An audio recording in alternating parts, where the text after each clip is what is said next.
Okay, good morning, everyone. And we have now a group of 20 logins. So that's, I guess we have more than enough to say it's a quorum. So we'll begin. Good morning. Thank you for joining us. This is a two-part seminar with Avi Melamed, who we'll introduce you to in just a second. As a community, Israel is always at the forefront of our minds. And this is something that I think this topic that we're going to be discussing, that Avi is going to be discussing and teaching us about today, is something that's at the forefront of our minds. What is all the recent incredible peace deals that Israel has made with the Arab nations that are around her? What does that mean for Israel going forward? What does that mean geopolitically in the region, and what is to come? So I want to, I'm not the expert on this, and Avi is, and so I want to just give you a brief introduction to Avi, so that we all understand his expertise, who he is, and you'll all be able to appreciate the brilliance of Avi. I've had a chance to hear him once before, and so let me tell you a little bit about him. Avi, who you see now on your screen. Avi is a strategic intelligence analyst and an expert on the current affairs in the Arab and Muslim world and their impact on the Middle East and Israel. He's the founder and CEO of Inside the Middle East, Intelligence Perspectives, ITME. That's a program that he designed during his tenure as a fellow of intelligence and Middle East affairs at the Eisenhower Institute in Washington, D.C., from 2013 to 2018, and that program is empowering educational program is an empowering educational program teaching critical analysis in an innovative and engaging fashion. Avi is a former Israeli intelligence officer and senior official on Arab affairs in his public service. He held high-risk government, senior advisory, intelligence, and counter-terrorist intelligence positions in Arab cities and communities throughout the region, often in very sensitive times, on behalf of the Israeli government agencies. He's also an author. He co-authored the book "Separate and Unequal: Israel's Rule in East Jerusalem," and some other works that he has written, which he sent out in his bio that we had out last week. And through all of his efforts as an analyst, an educator, an entrepreneur, and a writer, he's a bridge builder. And he has dedicated himself to enhancing Arabic, English, and Hebrew-speaking audiences' understanding of the Middle East and of each other. And so for this two-part series, again, this week, we're starting this topic, and it will continue next week again at the same time at 10 o'clock. With this topic of the Abraham Accords and the new geopolitical reality. So we wish an Erev Tov to Avi Melamed. Good evening, and thank you for joining us. And please take it away, Avi.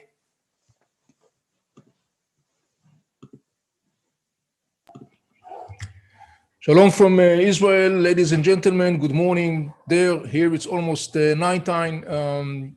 Nouriel, thank you so much for the introduction. I'm very much looking forward to our sessions together. And as always, I'm saying, let's get down to business. So as you said before, our issue today, the whole session, is the Abraham Accords and the new geopolitical reality in the Middle East. Actually, before we'll dive into, just let me frame the upcoming two sessions and talk a little bit about what we are going to cover. Today, it's the first part one. And today I will be talking about a couple of issues. As you could see right in front of you, the first issue would be the whole issue of normalization and peace, just trying to understand very briefly the major differences between the two different terms. Then we'll talk about an interesting issue that relates to that, and that is the whole discussion in the Arab world vis-a-vis the issue of normalization. And we'll see some very interesting aspects of that topic. Later on today, I will talk about some of the components that assembled together or joined together to generate the process that leads in the end of the day to the signing of the Abraham Accord, because as you could understand, we are not looking at something that happened overnight out of the blue. It is actually an outcome of an accumulative process that took a couple of decades actually until we get to this point. So today in my presentation, I will talk about some of the factors that are involved in that process. I will talk about issue that I called from rejection to acceptance. Shortly we'll see what does it mean. I will talk about the change of priorities agenda in the Arab world. I will talk about regional threats, and I will conclude today's session talking about an interesting alliance in the region, rather known as the Alliance of Moderation. That will be the topics for today. That is the first part of the two-session series. The next week, we will actually complete the whole session, and then I will talk about another aspect, and that is the fact that the Palestinian cause has plummeted in the Arab world. That development is part of this evolving process that led, in the end of the day, to the signing of the Abraham Accord. Next week, we'll talk about that, and we'll see some very interesting aspect of the story of the place of the Palestinian cause in the discussion within the Arab world. And finally, next week, towards the concluding part of next week's session, I will talk about the change of power in the United States and new administration coming in, and how is it look from the region, meaning what's the major sentiments expressed by people in the region as we are witnessing the shift of power in the United States, and with the new President-elected Joe Biden. So let us start the first part. Let me just generally frame, when we talk about the Abraham Accords, we are talking about actually a framework in which different Arab states are joining into this frame called the Abraham Accords. It was designated and designed by a Trump administration, and the states, the Arab states who join that frame, can either join it as in a frame of a peace agreement with Israel, or for the time being, normalization agreements with Israel.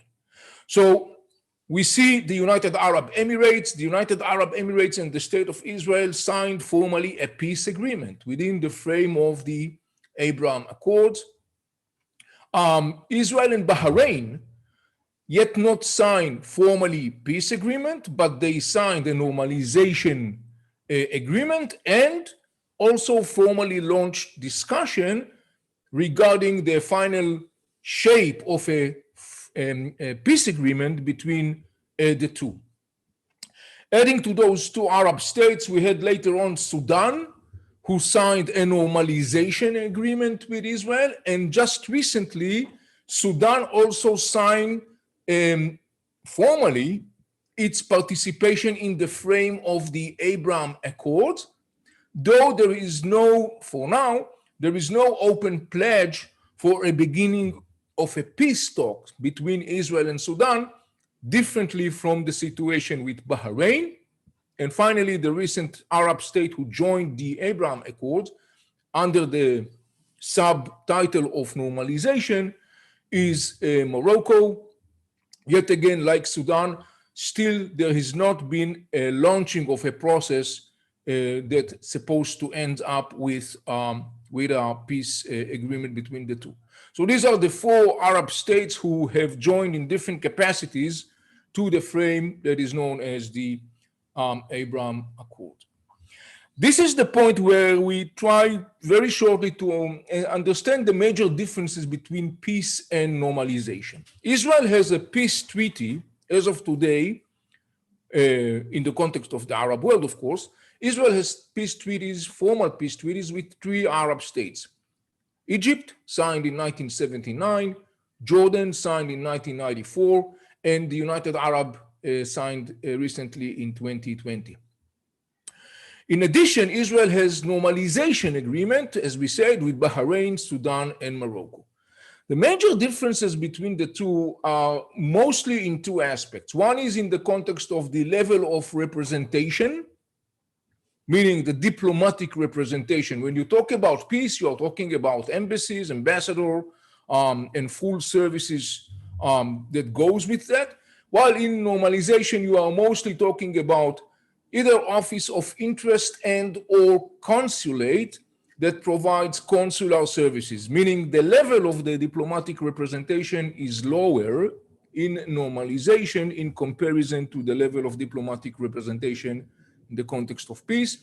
Also, there is a difference in the scope and the scale of the different agreements signed under the frame of peace or under the frame of normalization. Once again, you could understand that under the frame of a peace, you have a wider range of agreements signed covering different aspects, while in normalization, it is mostly confined into some very specific areas or subjects. So these are, roughly speaking, the major differences, sort of speaking, between peace and normalization. Of course, there are all the legal aspects that come along, but this is something we will not go into, of course, in that discussion. I just wanted to present this general frame. And now I want to talk about the issue of normalization and the discussion about normalization in the Arab world. The term in Arabic is tatbi', which is very interesting term, and it's interesting also to see how being viewed. One of the translation of tatbi' is to normalize things, to make things natural, in a natural course. Another interesting manifestation of that, I just had recently an interesting discussion with somebody from the Gulf, and he said, you know, tatbi' in the Gulf context is rather more challenging term because it means sinking a boat.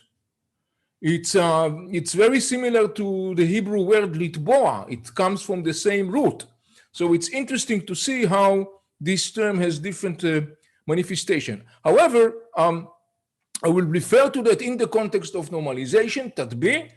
And when we look about the discussion about tatbi', about normalization in the Arab world, roughly speaking, of course, roughly speaking, generally speaking, I would indicate three camps in the Arab world that are associated with that discussion. The first is the camp that I call the rejectionist camp. This is the camp that for religious reasons totally and utterly rejects the idea of normalization with Israel. Within that camp, you could identify different subgroups and so on, but roughly speaking, the common denominator of that camp, and I'm including in that camp the Muslim Brotherhood, for example, militant Islamic groups like ISIS, Hamas, Al-Qaeda, Islamic Jihad, Salafi militant groups, and so on. The common denominator is that they all totally and utterly reject the idea of any kind of recognition, let alone normalization or peace agreement with Israel. And basically, they are the vote to the elimination of the state of Israel. Now, the reasoning for that they provide is rooted in a religious perspective. And I think it's important to understand that. So with your permission, I will elaborate a little bit about it.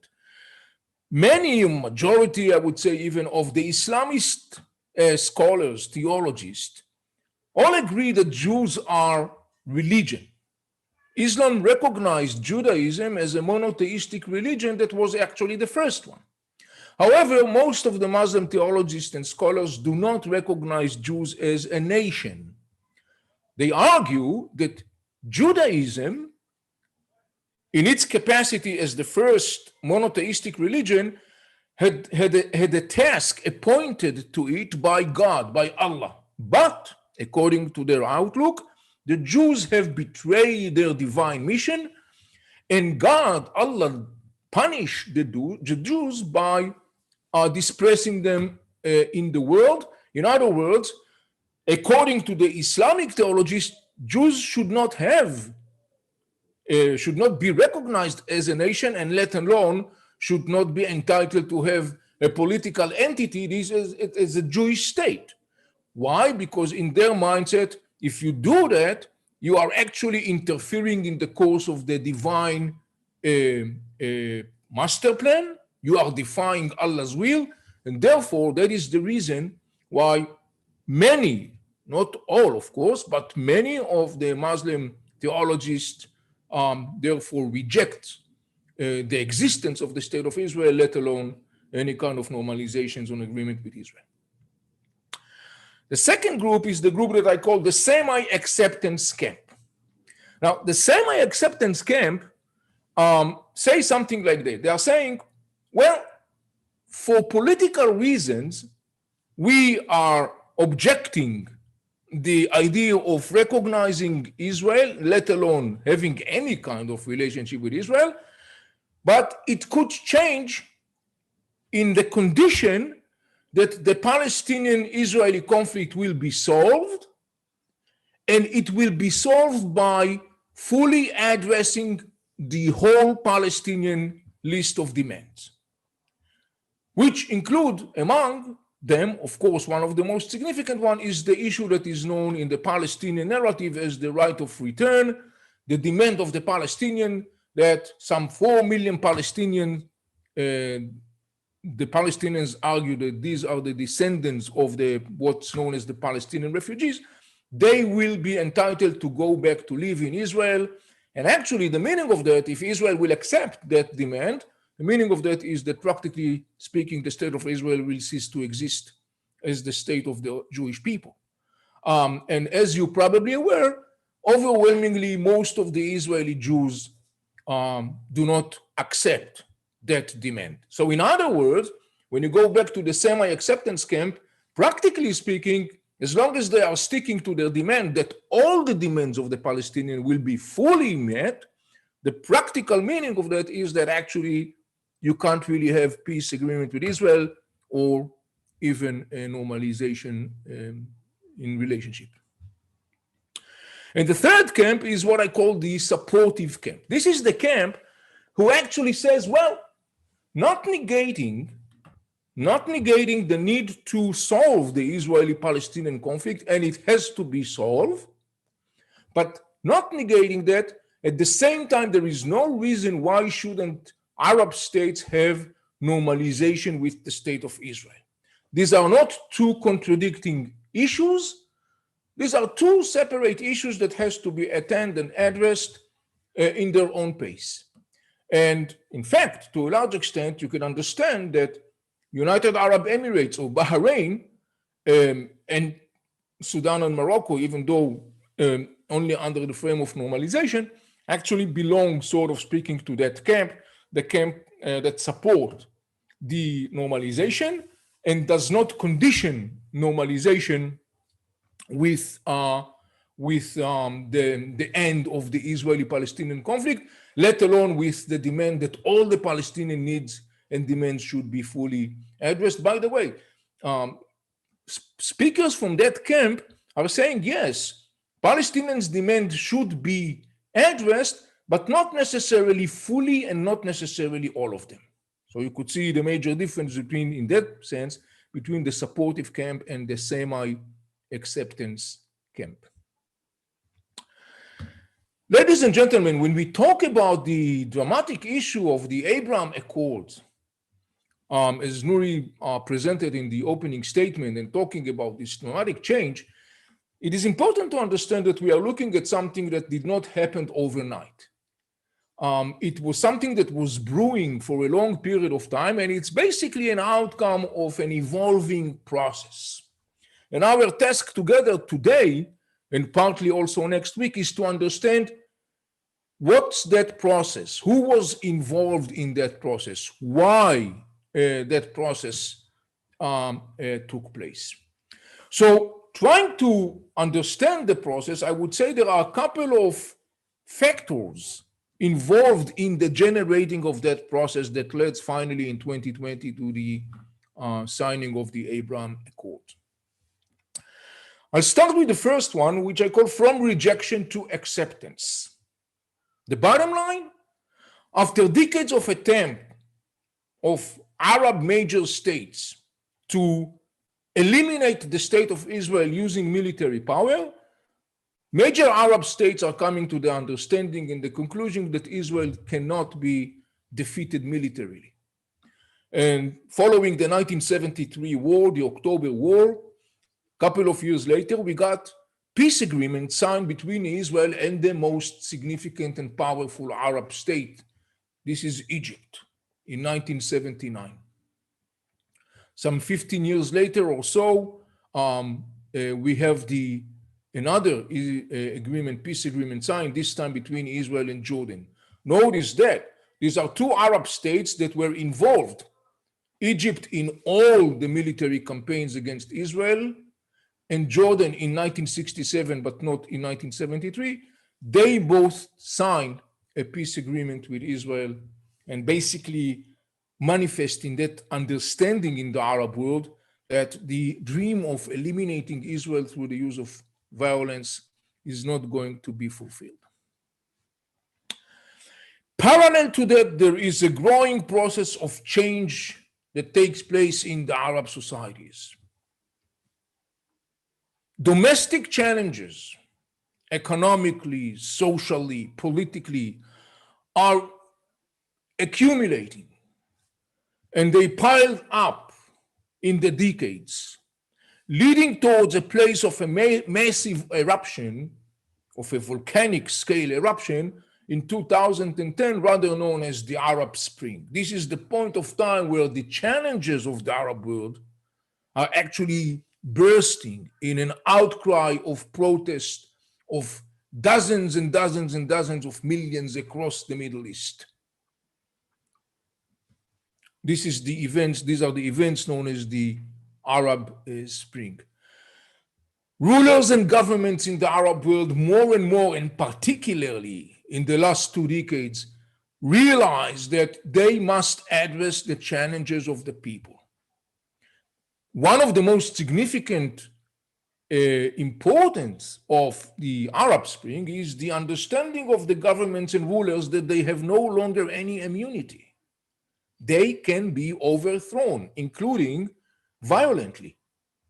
See, for example, the issue of Muammar Gaddafi in Libya, Saddam Hussein in Iraq, and other brutal dictators in the region.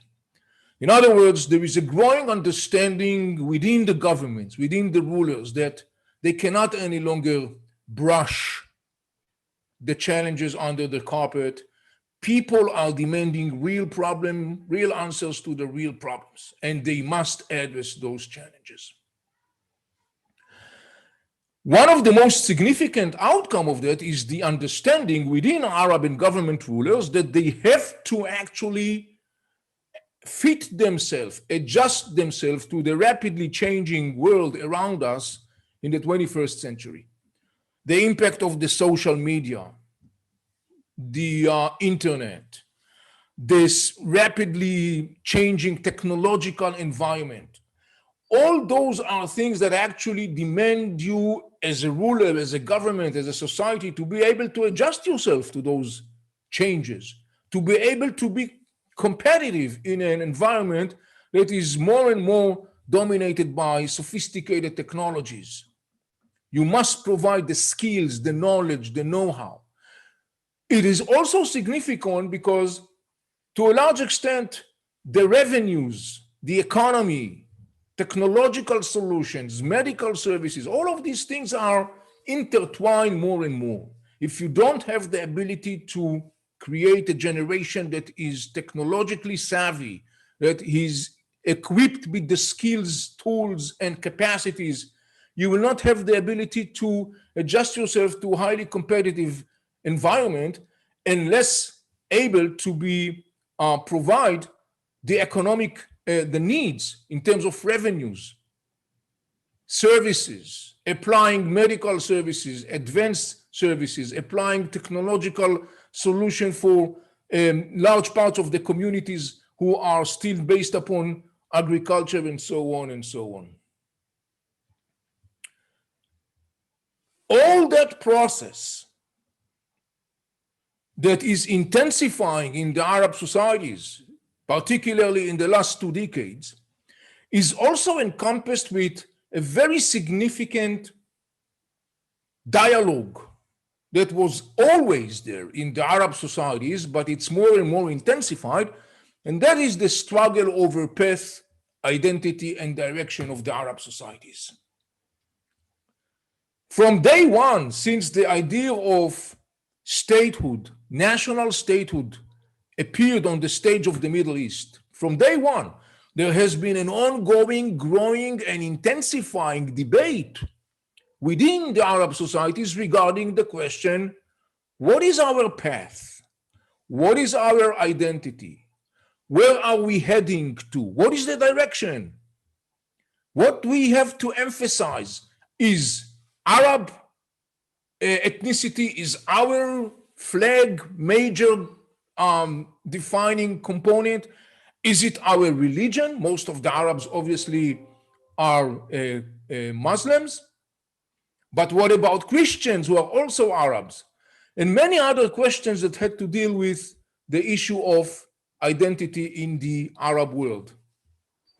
Now, all these things together, the challenges of the societies, the need to diversify the income sources, the need to be able to rapidly adjust yourself to quickly, rapidly changing environment dictated by the crazy, intense technological innovations and changes, and the struggle over path, identity, and direction in the Arab world, in the end of the day, their major outcome is the following one. They are causing change of priorities and agenda in the Arab world.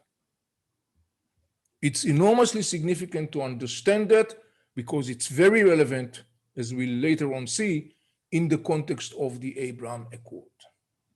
All these things together resulted in this change of priorities and agendas in the Arab world. And then there is another component that is also relatively new in the last 2 decades, and it has been boosted particularly over the last decade, and that is the regional threat. And when I'm saying regional threat, I'm saying it not only from the perspective of Israel alone, I'm saying it mostly from the perspective of the major Arab state. And the regional threats I'm referring to are the ones that are carried out by 2 major players in the Middle East. One is Turkey, the other one is Iran. And the common denominator of the 2 is that they are non-Arabs. Iran are not Arabs. The Iranians are not Arabs. They are Persians. They don't speak Arabic. They speak Farsi. Turkey is not Arab. They are Turks. They don't speak neither Farsi nor Arabic. They are speaking Turkish. And there is a long history of animosity, rivalry, and competition between the Turks, the Iranians, or the Persians, if you wish, and the Arabs. The Arabs were the civilization who actually gave birth to Islam. So majority of the Muslims in the world are Sunni Muslims. Turkey is predominantly Sunni Muslim. Most of the Arabs are Sunni Muslims. Iran are Shiites.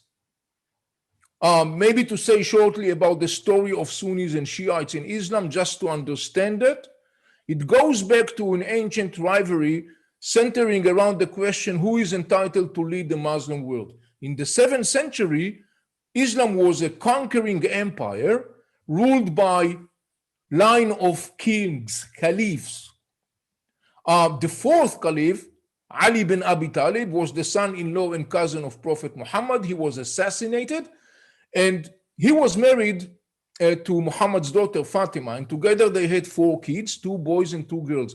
When Ali was assassinated, the older son Hassan took his place for a while, then he stepped down, and his younger brother Hussein, that was the last male grandson of Prophet Muhammad through direct bloodline, Hussein said, my brother was the caliph, my father was the caliph, therefore I'm the next one in line. His political opponent says, with all due respect, it's not about dynasty, it's about the most suitable man for the position. Long story short, in 680, something that happens like 1400 years ago, Hussein bin Ali bin Abi Talib, the last male grandson in direct bloodline of Prophet Muhammad, is butchered with his followers in a place called Kerbela. This is Iraq of our times. This is the time Islam split. Majority are Sunnis, and they are standing for the concept that leading Islam is not about bloodline. It's about the right man for the position. 20% are Shiites, Shi'at Ali. Shia is a word in Arabic that is very similar to Hebrew, Si'a, which means a political faction. The Shiites, Shi'at Ali says no. Only a male descendant of Ali bin Abi Talib, the fourth caliph, only a male descendant of the fourth caliph is entitled to lead the Muslim world. Ever since Sunnis and Shiites have been butchering each other, the animosities between the sides are non-bridgeable, even though they are both Muslims. Okay, so you got Arabs who gave birth to Islam, and most of the Arabs are Sunni Muslims. You got Turks who are predominantly Sunnis as well. And you got Iran, Persians who are predominantly Shiites, and they are all competing over power. In the last 2 decades, Iran and Turkey are proactively, aggressively trying to materialize their hegemonic vision. They want to become the leading superpower in the region at the expense of the Arabs, because they are looking at the turmoil that Arab societies are going through. The Arab Spring, the challenges, the violence, and so on and so on. Both Iran and Turkey are leading a proactive, aggressive, and particularly the Iranians, effort to position themselves as the leading superpower in the region. In that context, both Iran and Turkey are using very effectively, unfortunately, the issue of the Israeli-Palestinian conflict. Both the Iranians and Turkey are positioning themselves on the side of the Palestinian to a large extent as a propaganda, actually, a card, which basically provides them, the Iranians and the Turks, credibility and political dividends in the Arab world, because people are looking at them and say, oh, the Turks and the Iranians are supporting the Palestinians. They are going to liberate Palestine. They are going to liberate Al-Quds, Jerusalem. This is the Arab name of Jerusalem. They are going to erase this Zionist entity, and so on and so on. And the Iranians and the Turks have been very sophisticatedly and efficiently promoting that flag, that card. But more and more, there is a growing realization in the Arab world that actually this whole hegemonic vision of Iran and Turkey present first and foremost the Arab world a growing challenges, because it is at the expense of the Arab world. The Mullah regime in Tehran openly brags and say, we control today 4 Arab capitals. We control Beirut, we control Damascus, we control Baghdad, we control Sana'a. They are not exaggerating. To a large extent, the Mullah regime has a major influence on those states. Militias of the Mullah regime scattered around the region, all the way from Yemen in the south up to Syria in the north. You got Hezbollah in Lebanon. You got Iraqi Shiite militias that are supported and guided by the Iranian Mullah regime. Those Iraqi Shiite militias are holding Iraq in a strangling, tightening grip, and also are deployed, part of them are deployed in Syria, which is to a large extent partly or physically occupied by the Iranians. In Yemen, you got Houthis, Shiite tribes, about 35% of the population, massively armed by the Iranians. The Houthis led a coup in 2014, ousting the Yemenite government and actually spreading into different parts of Yemen. And ever since, there is a war going on in Yemen, which is actually a war between the major Arab Gulf states, Saudi Arabia, United Arab Emirates on the one hand, and actually Iran on the other hand, because the Iranians are using the Houthis as proxies in order to extend their influence in Yemen. When you look at the map, you could see how significant Yemen is, sitting at the point connecting the Red Sea with the Indian Ocean. This is one of the most strategic locations on earth. In the last decade, and particularly following the signing of the agreement with the Iranians in 2015, the JCPOA, the Mullah regime in Tehran was deepening its hold in the region and accordingly increasing its aggression and threats.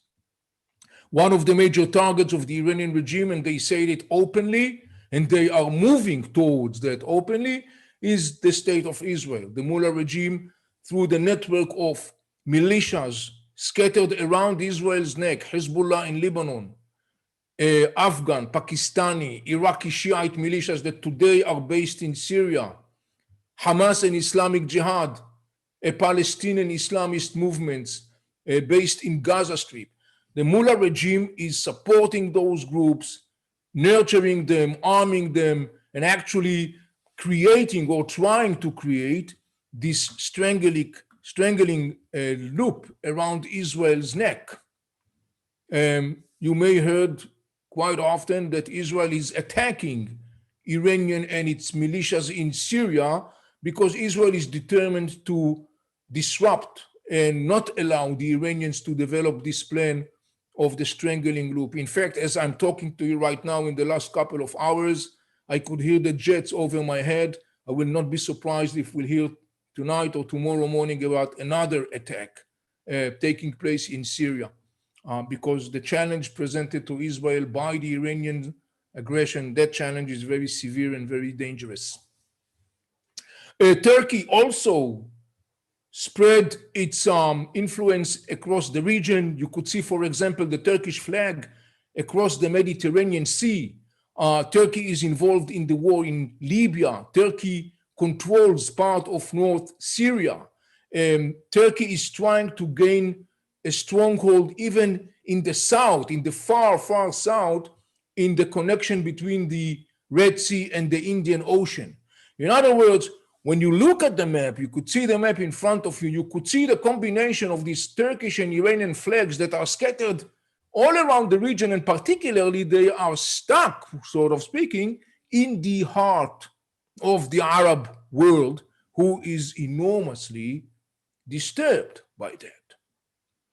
In other words, what you are looking at is a very significant component that underlies the signing of the Abraham Accord, and that is the fact that today, because of this challenge presented by the Iranians and Turkey, there is a major common denominator that brings major Arab states, particularly the Gulf Arab states, together with Israel to the table, and that is the fact that they share a long-term strategic interest to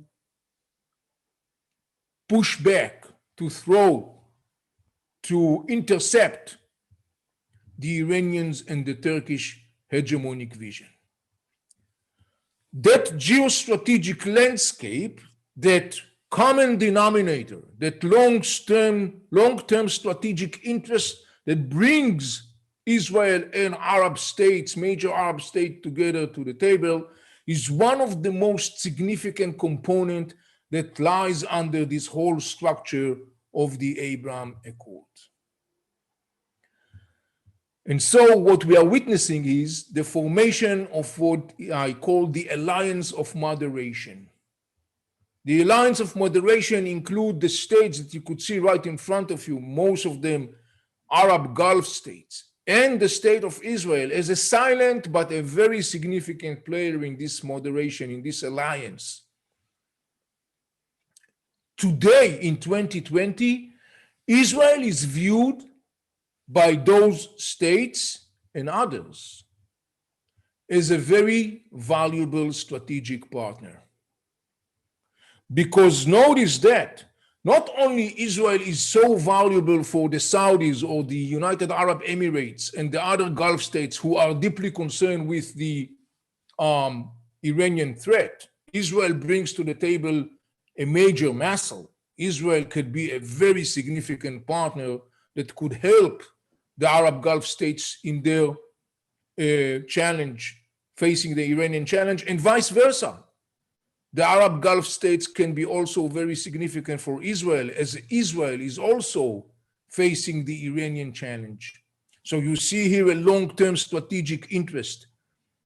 And also reminding you what we said before, when we said that people are looking for answers, for solutions, for applying technological advanced solutions, and so on and so on.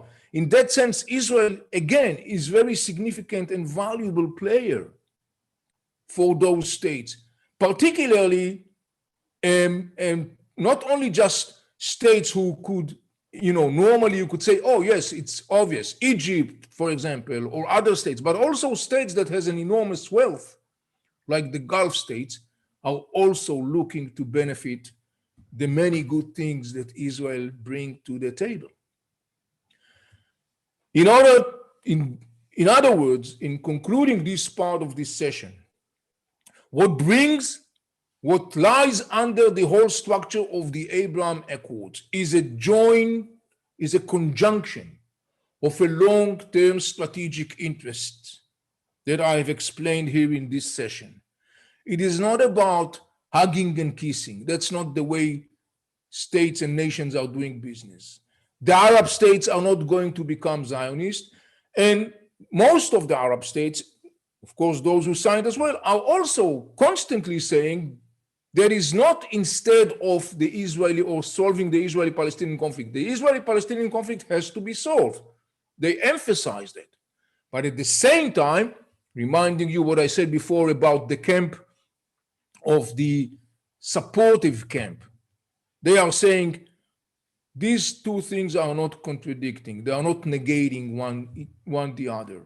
We can have relationship with Israel because it serves us, the United Arab Emirates, because it serves us, Bahrain, Morocco, Sudan. But at the same time, it does not mean that we negate our commitment to the idea of solving peacefully the Israeli-Palestinian conflict. So the Abraham Accord is a structure that sits first and foremost on a junction where long-term strategic interests of the partners are actually meeting. At the next session, I will talk about the story or the aspect of the Palestinian cause in the discussion of the Arab world, and I will present to you a process that actually shows how the Palestinian cause in times was plummeted in the discussion in the Arab world. Again, not to say that it is not important to the Arab world, not to say that it is not there, but remember what I say today. One of the major things that happened in the region, in the Arab societies, is the change of priorities and agenda. And we will see how these two developments, the change of priorities and agenda, and the plummet of the Palestinian cause in the discussion in the Arab world, how they intertwine and what do they result today in 2020. And they result some very interesting outcome in many ways. We will talk about it in the next session. And the concluding part of the next session will deal, as I said before, with this geostrategic environment that is welcoming the 46th President of the United States of America, Joe Biden. Ladies and gentlemen, at this point, I'm concluding my presentation and opening our session to your questions.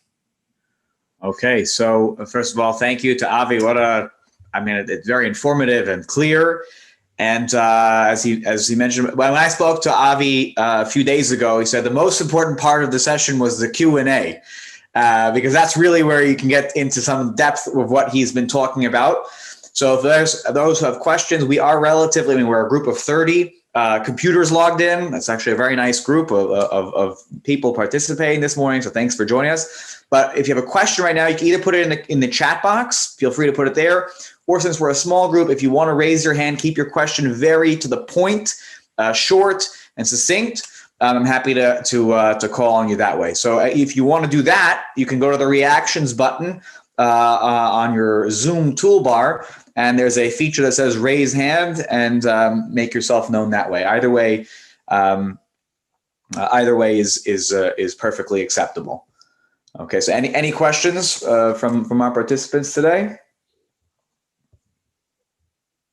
Got to be some questions here. It's also the whole region is crystal clear to everybody. People are shy. Very shy, right? Does anyone have their hand up here? Let me look around the Zoom room here.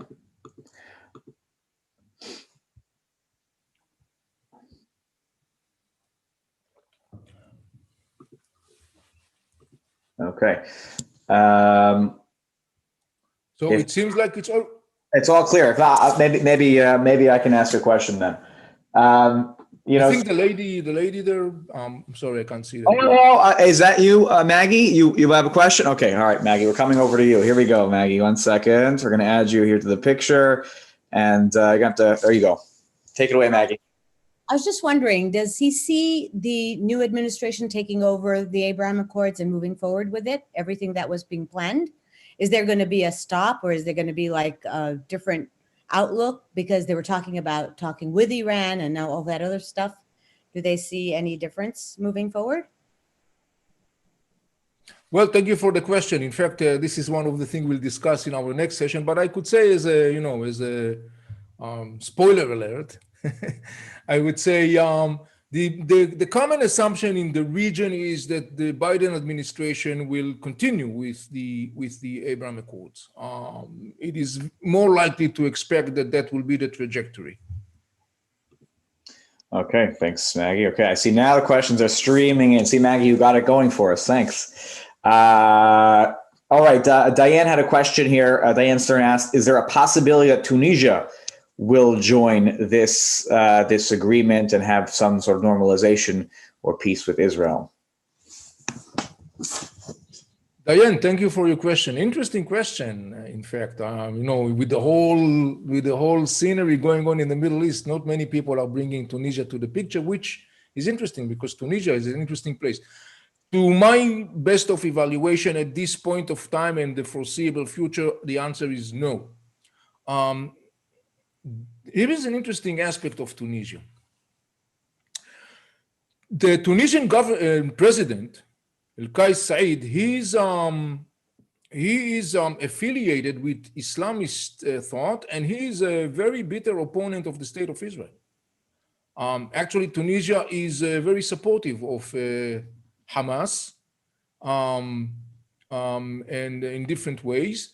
And it's interesting, however, to see that following the signing of the Abraham Accords, and unlike the very fiery statements that the Tunisian president, before he was elected, one of his major tickets, the campaign, was the whole opposing to the idea of tadbir, of normalization. Now we know what is that. He was playing very strongly that card. He expressed very clear hostility and refusal to accept Israel's existence. Interesting enough, following the agreement, he remained silent.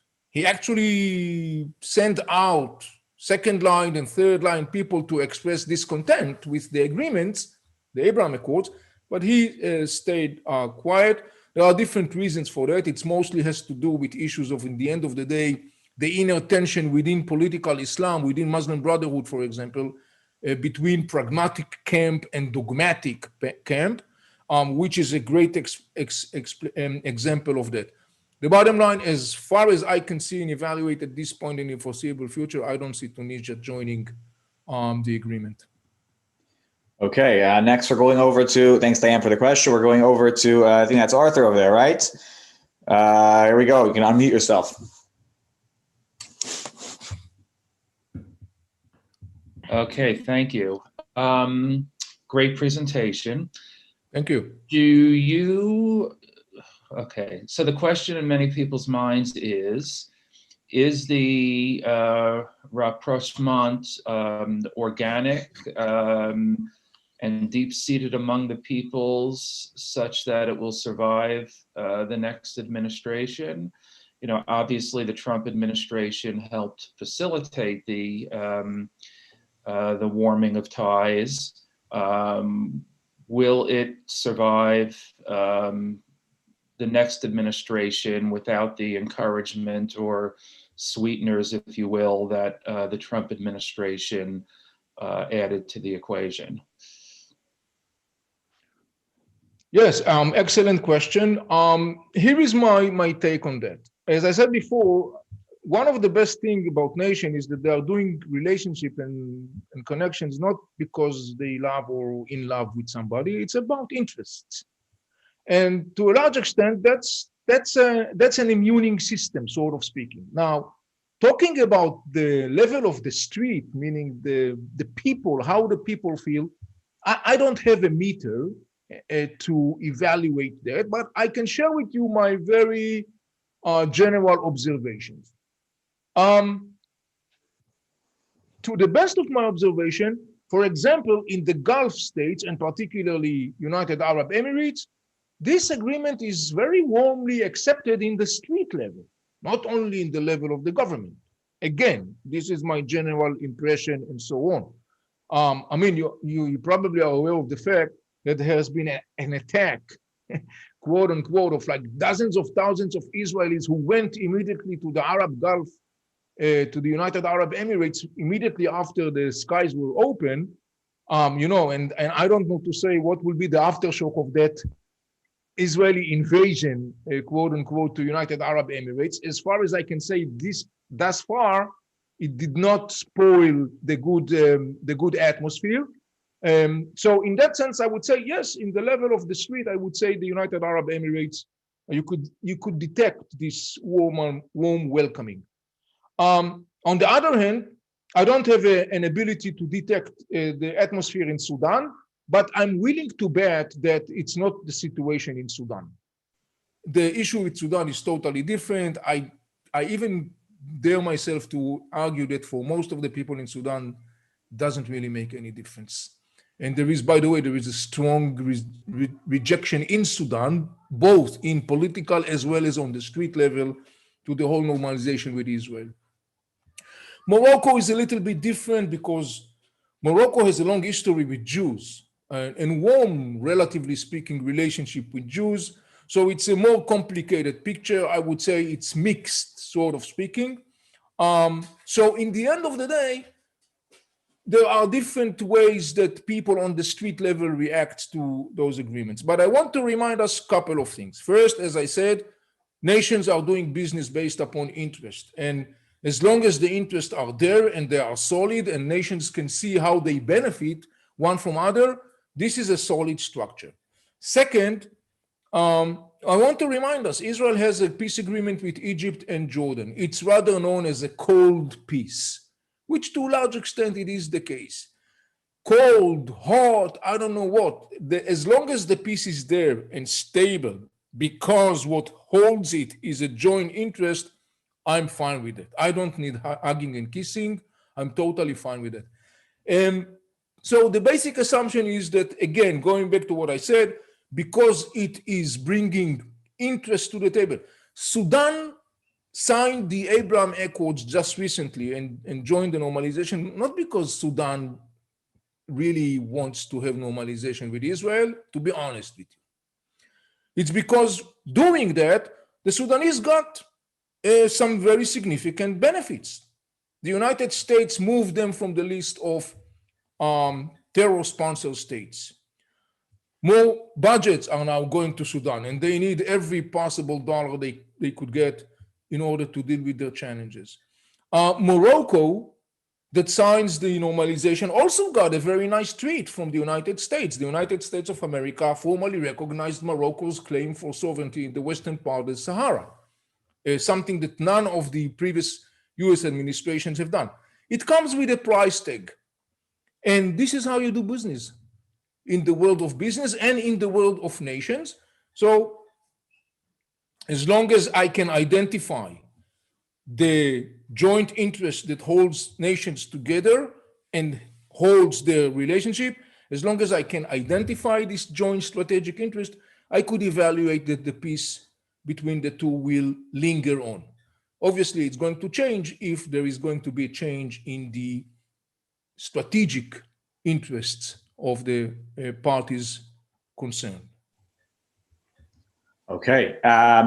This is, I don't know if it's from Jeff or Diane, but one of them, or maybe both of them, Jeff and Diane Marks. What direction do you see Saudi Arabia taking in the next 1 to 2 years?